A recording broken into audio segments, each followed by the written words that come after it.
Hello, welcome to మనలా excellence ecology మరియు environment. ఈ సబ్జెక్ట్ అటు ప్రిలిమ్స్లోను ఇటు మెయిన్స్లోను రెండిట్లోనూ చాలా ఇంపార్టెంట్ సబ్జెక్ట్. మరి దీన్ని ఎలా అప్రోచ్ అవ్వాలి? దీని నుంచి క్వశ్చన్స్ ఏ ఆస్పెక్ట్స్ నుంచి వస్తాయి, ఏ బుక్స్ మనం దీనికి చదువుకోవాలి, ఇవి ఇవాళ మనం వీడియోలో చూద్దాం.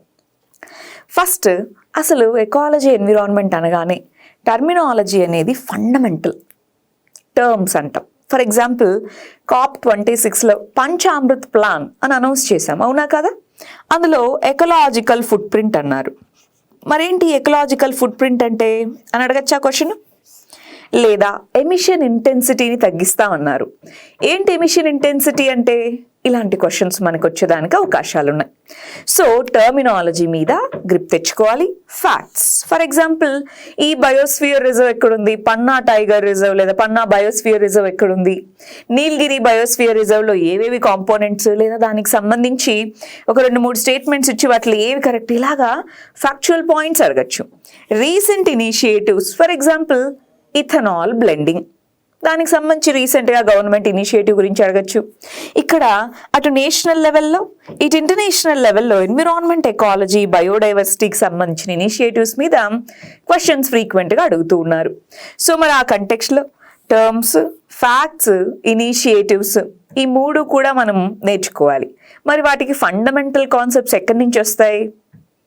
స్టాటిక్గా మనకి కంటెంట్ నేర్చుకోవడానికి స్టాండర్డ్ బుక్స్ ఏమున్నాయి?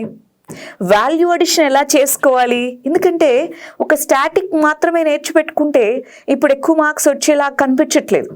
పేపర్స్లో ఎస్పెషల్లీ UPSCలో చూస్తే చాలా అడ్వాన్స్డ్గా రీసెంట్ ఇష్యూస్ మీద ఎక్కువ క్వశ్చన్స్ అడుగుతున్నారు. సో ఆ కంటెక్స్లో వాల్యూ అడిషన్ అనేది మనకు చాలా ఇంపార్టెంట్. చూద్దాం అది ఎలా చేసుకుందాం చూద్దాం. ముందైతే ఫండమెంటల్స్, NCERT బయాలజీ ఈ బుక్లో 5th యూనిట్ మొత్తం కూడా ఎకాలజీ ఎన్విరాన్మెంట్కి సంబంధించింది. ఇందులో 4 చాప్టర్స్ ఉన్నాయి. ఈ 4 చాప్టర్స్ కూడా మనకి ఇంపార్టెంట్. ఇక్కడ బేసిక్స్ కవర్ అవుతాయి, టర్మినాలజీ నేర్చుకోవచ్చు, ఎకాలజీ రిలేటెడ్ కొన్ని కాన్సెప్ట్స్ మనకు అర్థమవుతాయి, పొల్యూషన్ ఇలాంటి కాన్సెప్ట్స్ కవర్ అవుతాయి. సో ఈ 4 చాప్టర్స్తో కొంత బేస్ అనేది బిల్డ్ అవుతుంది. ప్లస్ మనము జాగ్రఫీ చదువుతూ ఉన్నప్పుడు ఈ జాగ్రఫీ రిలేటెడ్ బుక్స్లో కూడా ఎంతో కొంత ఎన్విరాన్మెంట్, ఎకాలజీ రిలేటెడ్ ఆస్పెక్ట్స్ మనకు వస్తూ ఉంటాయి. NCERT జాగ్రఫీలో కూడా మనం కొన్ని టర్మ్స్, కొన్ని కాన్సెప్ట్స్ నేర్చుకుంటాం. But fundamental NCERT biology class 12లో ఇవన్నీ కూడా బయోటెక్నాలజీకి సంబంధించినవి. ఈ ఒక్క యూనిటే ఎన్విరాన్మెంట్, ఎకాలజీకి సంబంధించింది. సో ఫస్ట్ అది చదివేసుకుంటాం, దాని నుంచి షార్ట్గా కొంచెం నోట్స్ రాసుకుంటాం. ఆ తర్వాత స్టాండర్డ్ బుక్స్, వాటిలో శంకర్ IAS కానివ్వండి లేదా మాజిద్ హుస్సేన్ కానివ్వండి, 2 బాగున్నాయి. సో ఆ రెండిట్లో మీకు ఏది సూట్ అవుతుందో ఒకసారి చూసుకొని ఈ రెండిట్లో ఏదో ఒక్క బుక్కే, స్టాండర్డ్ బుక్స్ ఎప్పుడు కూడా ఒకటి చాలండి. బేసిక్ బుక్స్, స్టాండర్డ్ బుక్స్, దానిపైన వాల్యూ అడిషన్. సో ఒక్క స్టాండర్డ్ బుక్ ఫాలో అయ్యేలాగా పెట్టుకుందాం, నేర్చుకుందాం దాని నుంచి. కానీ వాల్యూ అడిషన్ ఇందాకే అన్నాం చాలా ఇంపార్టెంట్ అని. మనది ఎలాగా? ఫస్ట్ వాల్యూ అడిషన్ మనకు వచ్చేది కరెంట్ అఫైర్స్ నుంచే. ఈ కరెంట్ అఫైర్స్కి రెగ్యులర్గా మనం ఏదో ఒక మ్యాగజైన్ ఫాలో అవుతామా? సో మ్యాగజైన్, మన న్యూస్ పేపర్ ఏదో ఒకటి పెట్టుకుంటాము. ఈ ఎస్పెషల్లీ మనం ఎన్విరాన్మెంట్ రిలేటెడ్ ఆస్పెక్ట్స్కి అయితే డౌన్ టు ఎర్త్ అనే మ్యాగజైన్ కొంచెం బెటర్గా ఉంది. డౌన్ టు ఎర్త్ మనము ప్రతిసారి ప్రతి మ్యాగజైన్ని చదవలేకపోవచ్చు. అందుకని ఏం చేయాలి? దాని రిలేటెడ్ జిస్ట్ ఉంటుంది, ఆ జిస్ట్ అయినా పెట్టుకొని మనం చదువుకోగలగాలి. అప్పుడు ఏమవుతుంది? కొంతవరకు దాంట్లో ఉన్న కాన్సెప్ట్స్ని మనం ఇంటిగ్రేట్ చేసుకోగలుగుతాం. అంటే కరెంట్ ఇష్యూలో వస్తూ ఉన్న ఆస్పెక్ట్ని స్టాటిక్ ఇష్యూతో లింక్ చేసుకోగలిగినప్పుడే మనం అప్లికేషన్ బేస్డ్గా ఉన్న క్వశ్చన్స్కి ప్రిలిమ్స్లో కావచ్చు, మెయిన్స్లో కావచ్చు ఆన్సర్ రాయడానికి ఉంటుంది. సరే, మరి మ్యాప్ పాయింటింగ్, జాగ్రఫీలో కదా మ్యాప్ పాయింటింగ్ ఉంటుంది, మరి ఎన్విరాన్మెంట్లో ఎందుకు? ఎన్విరాన్మెంట్లో ఇందాక ఫ్యాక్ట్స్ అన్నాం, గుర్తుందా? మరి ఆ ఫ్యాక్ట్స్ ఎలా అటెంప్ట్ చేయాలి నేను? అప్పుడు నాకు map pointing important. National parks, biosphere reserves, ఈ బయోస్ఫియర్ రిజర్వ్ ఏ స్టేట్స్కి బౌండరీగా ఉందనో ఇట్లా రకరకాల క్వశ్చన్స్ మనకు అడిగేదానికి ఉంటుంది. దాని లొకేషన్ మనకి గుర్తుండడం కోసం మనము మ్యాప్ పాయింటింగ్ బేసిస్లో మనం చదువుకుంటాము. రామ్సార్ వెట్లాండ్స్ అన్నారు, రీసెంట్గా 4ని యాడ్ చేశారు. మరి ఏంటి రామ్సార్ వెట్లాండ్స్ ఎక్కడున్నాయో అది కాన్సెప్ట్ చదివేసుకుంటారు. రీసెంట్గా యాడ్ చేసినవి ఏంటి, దాన్ని మ్యాప్లో చూసుకొని ఒక ఏ ప్లేస్లో ఉంది మ్యాప్ చేసుకుంటారు. దాన్ని బేస్ చేసుకొని వచ్చిన ప్రిలిమ్స్ క్వశ్చన్స్కి ఆన్సర్స్ చేస్తారు. అంటే మ్యాప్ పాయింటింగ్ అవసరమా లేదా? ఎస్పెషలీ బయోడైవర్సిటీ అనే చాప్టర్ ఉంటుంది ఎన్విరాన్మెంట్లో. ఆ బయోడైవర్సిటీ మీద క్వశ్చన్స్ బాగా వస్తూ ఉంటాయి. దాని మీద ఆ క్వశ్చన్స్ ఆన్సర్ చేయడానికి ఈ విధమైన మ్యాప్ పాయింటింగ్ బేస్డ్ లెర్నింగ్ అనేది ఇంపార్టెంట్. సరే, నెక్స్ట్ ఇంకా conventions, especially climate change. International conventions అంటాం. క్లైమేట్ చేంజ్కి సంబంధించి ఇంటర్నేషనల్గా, నేషనల్గా ఏమేం మెజర్స్ తీసుకున్నారు దాన్ని అడ్డుకోవడానికి, ఇలాంటి టాపిక్ వచ్చినప్పుడు ఇంటర్నేషనల్ కన్వెన్షన్స్. క్యోటో ప్రోటోకాల్ అంటే ఏంటి, రియో సమ్మిట్ అంటే ఏంటి, రీసెంట్గా COP26, ఇట్లా మనకి కన్వెన్షన్స్ అనేది ఇంపార్టెంట్. క్రొనలాజికల్గా ఆ కన్వెన్షన్స్ ఏంటి, వాటి ఇంపార్టెన్స్ ఏంటి, వాటి ఆబ్జెక్టివ్స్ ఏంటి, రీసెంట్గా వాటికి సంబంధించి ఏమైనా సమ్మిట్స్ జరిగాయా, వాటి అవుట్కమ్స్ ఏంటి, చాలా ఇంపార్టెంట్. ఇలాంటి వాటి మీద మనకు క్వశ్చన్స్ వస్తాయి. సో వీటిని కూడా క్రొనలాజికల్గా చదువుకోవాలి. ఒక రఫ్ నోట్స్ లాగా మనం బ్రీఫ్గా రాసి పెట్టుకోవాలి.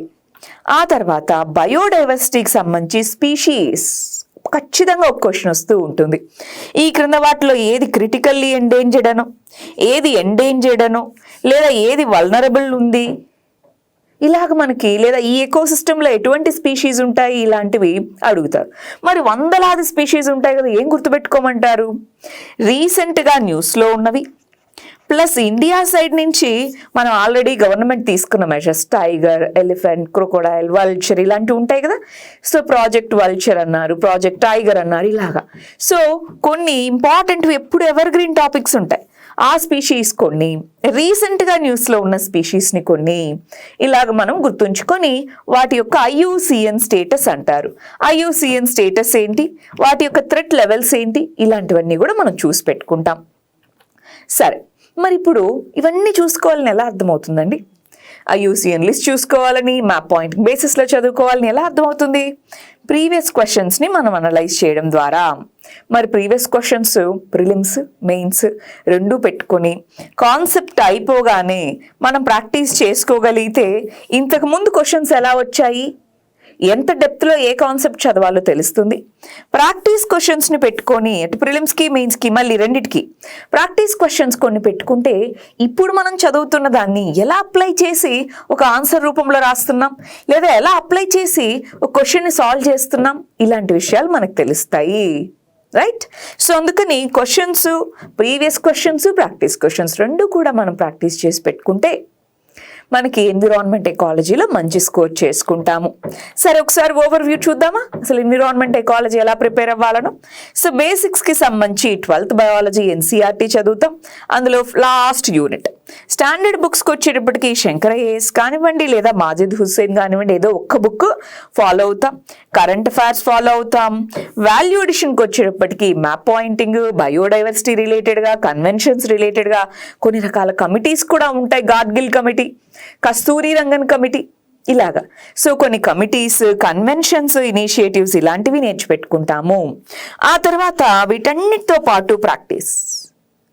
ఇవి లేకుండా మళ్ళీ ప్రాక్టీస్ చేసి ఏం లాభం? కంటెంట్ ఉంటేనే ప్రాక్టీస్ చేయాలి, కానీ కంటెంట్ ఒక్కటే ఉండి ప్రాక్టీస్ చేయకపోతే లాభం లేదు.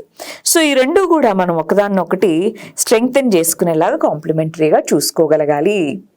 Basics, standard books, value edition, practice, ఇలా ప్రతి దాంట్లోనూ 4 steps లాగా పెట్టుకొని ప్రతి సబ్జెక్ట్ని మనం అప్రోచ్ అవ్వాల్సి ఉంటుంది.